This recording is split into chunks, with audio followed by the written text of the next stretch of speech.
Welp, it finally happened. Damian Lillard has requested a trade from the Portland Trailblazers. Let's get into it.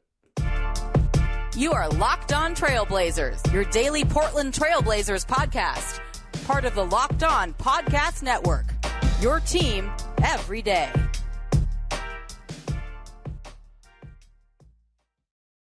What up, world? It's your past first point guard and Trailblazers reporter, Mike Richmond. You're listening to a bonus episode of Locked On Blazers, typically available wherever you get podcasts and also on YouTube, coming at you Monday through Friday, every single weekday, except for this week when we're just doing one every day of the week because it's big news time and the biggest news has finally dropped.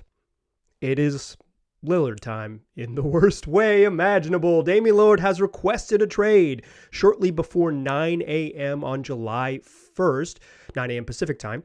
The reports came out first from Chris Haynes and then pretty much everyone else who's the big newsbreakers and brokers in the NBA that Damian Lillard has notified the team that he would like to be traded. And his sights are set very squarely on the Miami Heat, although some reports suggest that he would be open to the Brooklyn Nets as well. But it seems like the Heat, who have felt like the sort of inevitable place that Dame wanted to go for a couple weeks, seem to be the place he wants to go. Darn. I want to say this. I think in the end, this might be better for both Damian Lillard and the franchise. I think they got themselves into a place where this was the best route, probably. Not even probably. I think this is the best route, just for the sort of holistic building of the franchise, for what Dame wants, for kind of how it works and all that. But it still stinks, and it's the end of an era of one of the great Blazers of all time. For my money, I've said on this podcast, I think he's the greatest Blazer of all time. I think requesting a trade at the end of your tenure changes the timber a little bit, changes the chamber a little bit. It changes the sort of feel of how you will remember Dame. But at worst, he's the second greatest Blazer ever. Apologies to Bill Walton. Longevity matters. And the end of that era, 11 seasons beginning in 2012 when he was the number 6 overall pick, it stinks. It stinks, and I think it is right to feel sort of, maybe sadness isn't the right word, but like the inevitable sort of crashing down is unfortunate. It's a bummer. I think it's right to be bummed about this, even if it is the sort of right basketball thing to do. This was inevitable, though. This was always felt like it was coming. You know, as many times as Joe Cronin said that he was excited and anxious and so ready to build a winner around Dame, he never did that. And the steps he took as a GM were mostly the other direction.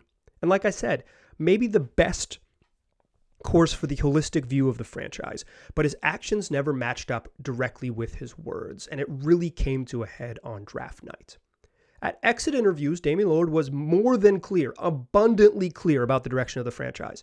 Trade the pick, and I'll be involved because get me veteran help, or don't trade the pick, and what he would say is we will have a conversation about what's next. He said it on exit interviews very clearly and plainly, as clearly as a statement as you can make. If they draft another 19-year-old, I'm gone. He said it again weeks later in an interview on ESPN. He said it again in weeks later in an interview on Showtime, where he specifically said the two places he would, if he considered a trade, the things that hypothetically he'd want to go was Miami and Brooklyn. Guess where he wants to go now that he's requested a trade? You got to trust the man when he speaks. If you listen to the podcast, I was trusting the man when he speaks. Dame laid out what he wanted the franchise to do. He laid out what he wanted the Blazers to do for him. Said, I'm done with 19-year-olds. That route is not my route. Then the Blazers moved up in the lottery. And they probably had, once they got the third pick in the draft, they probably just had to draft Scoot Henderson. Or, you know, maybe if it was Brandon Miller, you can debate it. But once it became 3, it was like, that's such a good asset. You don't want to just like flip that for OG Anunoby or whatever. That doesn't make sense. It's not, that is a ripoff. You do not want to get ripped off. That can't be the move. It made things more complicated. It really did. Moving up to 3 in the draft made things more complicated with Dame's future. But when they drafted Scoot Henderson, and then they didn't make a trade with flipping Anthony Simons or the 23rd pick or anything on draft night. When they came into the press conference the following day after the draft with 3 rookies in hand, super excited and so ready to build a winner around Dame, their actions didn't line up with his request. And this was inevitable. This was always going to be the way it went because Damian Lillard said, that route is not my route. And then they went that route anyways. And as many times as Joe Cronin said he was ready to build a winner around Dame, and they a few days after the draft, the following week, because Dame was in Paris for Fashion Week or whatever, some sort of fashion show. I don't know what that is. I may be speaking out of turn there. He was doing a fashion thing in Paris. Comes back to America, comes back to Portland, meets with Joe Cronin, and Joe Cronin released a statement that said, we had a good conversation. We're excited to build a winner around Dame, but he hadn't done it yet. You go into the first night of free agency, and what the Blazers do is they agree to a fat contract with Jeremy Grant. 5 years, $160 million. You kind of have to do that if you're going to keep Dame happy, right? This is like, bring Jeremy back and make some other moves. They didn't make any other moves. Maybe there's no other moves to make. Maybe when they didn't trade those draft picks, who were their biggest things to trade in order to get better, when they chose not to go that route, they doomed themselves to this fate. And so on Saturday morning, Dame did what has seemed inevitable. I've talked about it on this podcast since May about a potential Dame trade, to varying levels of blowback from fans. Some people who are super, super into it. Some people who think that I am misconstruing Dame's words, and he always wanted to be here. But this felt like because trading the pick was not the right move. Once you got the 3rd overall pick, because you couldn't get the right value back. And because they didn't make any other moves on draft night, and because now they're stuck with how do you actually get like real value for Anthony Simons that makes you like a winner that Dame would be comfortable with because he wants a puncher's chance. You're going to end up here. And you're going to end up at the end of the era, the end of an all-time Blazer great. A unanimous Rookie of the Year, 7-time All-Star, 6-time All-NBA. Just one of the great players to ever wear a jersey. A dude who really loved being in the community, moved all his family up here from Oakland, is in the process of building a giant house for them, so I assume he'll be here in the future. A guy who made himself part of the team, part of the franchise, part of the community. But then it ended like this, and sometimes it ends this way. Sometimes it really, really does. You want it to go out with a storybook ending. The parade down Broadway, your spot outside El Gaucho, and Damian Lillard telling all the haters that he told them so that he could do it his way. But as he got deeper into his career, more than a decade in one place, the man who was fiercely loyal and it became a distinct part of his brand and identity started to feel the pressure, the mortality of his NBA career kind of press up against his wishes. He wants to win and be on a competitive team, and the Blazers, since Joe Cronin took over, have not really built that competitive team. They tore down a very expensive but like playoff caliber roster, and they gave Dame a contract extension. They traded for Jeremy Grant, but the other moves, the sort of ancillary moves around those two, other than I guess signing Yusuf Nurkic to a 4-year contract, were mostly getting younger and cheaper, and was setting up a narrow, very, very narrow road. When at the trade deadline, the first 2 trade deadlines that Joe Cronin, he's been in charge for 2 trade deadlines. The first 2 trade deadlines, when he didn't add veterans that can kind of like incrementally get the team better and be part of the future, you kind of set yourself up for this. Like I said, I think Scoot Henderson and Shaedon Sharpe and Anthony Simons and the future of the Blazers is going to be fun and entertaining, and obviously we'll cover it all here. But for now, they got to figure out what they're going to do. I anticipate that this does not drag on. If you've been listening to the podcast, shout out to my everydayers and even those of you listening to bonus episodes that I'm recording on a Saturday morning.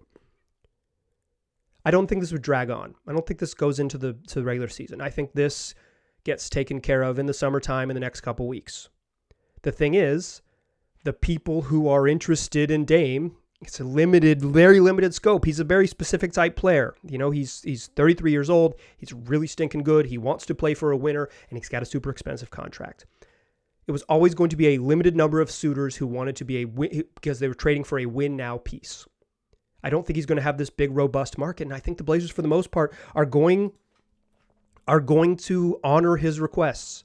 I think he ends up in Miami some way, somehow. If you've been listening to the program, it's kind of what we've been talking about. Earlier this week, I did a crossover episode with the guys at Locked On Heat, and we discussed what it would look like. Let's revisit a little bit about what it might look like. But first, I want to tell you about FanDuel, sponsor of this podcast. And if you want to get involved with FanDuel, it's a great time because right now you can head on over to FanDuel and get up to $200 back in bonus bets back. 10x your money, 10 times your first bet. So you put in $20, you're going to win $200. $200 you can spend betting instantly. So go double your money with your first bet. It's bonus bets back if you don't win. Take a big swing. If you miss, you're going to get another chance at it. So sign up today, FanDuel.com/LockedOn to get $200 back in bonus bets. That's FanDuel.com/LockedOn. It's official betting partner of the NBA. All right. So what's the trade going to look like? I think Brooklyn had a better package than Miami, but then Brooklyn sent Joe Harris to the Detroit Pistons.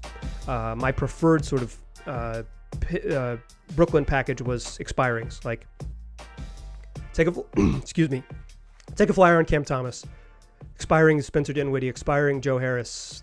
Money works. The Nets have a boatload of picks that they can trade from Philly and from the Kevin Durant Phoenix trade. Those Phoenix picks down the line are pretty enticing because they might be bad once this era ends, and having unprotected picks into the future from Phoenix sounds pretty enticing. I think obviously you want back a young player and a young exciting contract and a blue chip piece, but I don't think you're going to get that if you acquiesce Dame's trade demands, and I don't think teams that trade for Dame, there's not going to be teams that offer stuff for Damian Lillard for places he doesn't want to be. You're going to have to find a three-team trade to make it work. But when Brooklyn traded Joe Harris, their sort of appeal of their package went down a lot. I don't think the Blazers should absorb the Ben Simmons contract, even though they could. So while I think Brooklyn has a much more enticing collection of picks to trade, Miami might have a slightly better lead because Miami's package, which kind of gross, got better by virtue of what Brooklyn does and does not have to offer at this moment. Your mileage may vary on this stuff. If you prefer the Brooklyn package, that's fine. I don't think I prefer the Miami package, but I think that's Dame's preferred destination. I think it's the most realistic. Let's talk about what it looks like. It centers around Tyler Hero, and then it's either the expiring contract of Kyle Lowry you throw in there, or it's Duncan Robinson, some combination of Nikola Jovic, a young player. And then the Heat can trade up to 3 picks. I think the Heat's future picks are pretty appealing, but they're future picks. They're like picks in 2029 and deep, 28 and 2030. Like, they're deep. Miami would have to unprotect a pick they owe to OKC, and I assume they will, and then they can trade their 2025 pick. And it's 2026 picks. So it's picks that are far out, but I think you want far out picks if you're trading with the Heat. Like, it's not immediate return, but like the picks where Pat Riley has retired and Damian Lillard is 40 and Jimmy Butler is 40 and those dudes are not in the NBA anymore. That's when you want the Miami Heat's picks. Like, it's not immediate return, but it's there's some value down the line there. Tyler Hero does not have much value to the Blazers. He's a very similar player to Anthony Simons. I think it'd be totally fine to sit right here and say that Anthony Simons is better than Tyler Hero. I know I said that earlier on this very podcast earlier this year. Tyler Hero has very little value to the Blazers. He's young and talented, but they have a bunch of young, talented guards. It's the place that they're most stacked at, is like guards under 25 who are good, guards under 24 who are good. I guess Anthony Simons is 24, so 24 and under is what I should say. So I think the best bet for the Blazers is to find it over the next 36 hours, a week, whatever it takes, is to find a suitor who is interested in taking on Tyler Hero and will give up some stuff for it and make it into a larger 3-team trade. I think that's their best path. I think the Miami Heat, because of Tyler Hero, like, Tyler Hero is the best player. It's a talent league. You kind of want to get talent and then reroute it if need be. I think that's the move. And I think I think they found themselves in a position where they're going to get a crappy return because they're going to do right by Dame. They're not going to hold him hostage, and they're not going to send him like to Orlando just for the sake of Orlando. I'm not even sure the Magic would trade for him, right? Because of, again, like timeline and cost and what it would take to get him up, right? There's going to be a limited number of suitors. It's going to be really specific teams, and I think the Blazers are going to acquiesce Dame to some extent about where he wants to go. He doesn't have a no trade clause or anything like that, but he has a big old contract, and he's been pretty clear about his preferences. No team is going to trade for someone that doesn't want to be there, that is also very expensive and requires a lot of assets to acquire. It's a limited window. Dame has some power here, and he's exercising that. We'll see what happens. We'll see what the package looks like. If I had to guess, I would recommend, if you haven't, go listen to the Locked On Heat pod crossover that I posted. It was Tuesday's show of this week, so look for it on, that is June 27th show. If you want to go back and listen to that one, it's about 30 minutes on what the package would look like, why Miami, all that stuff with the guys who host Locked On Heat. It's a really sort of good look at that. And then come back.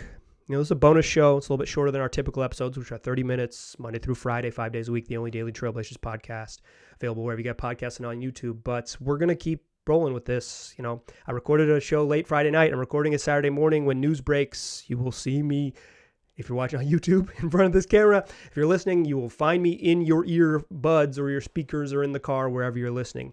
Tell your friends about the show. Come back for more Dame stuff. We will cover it as it happens. I appreciate you listening. I'll talk to you soon.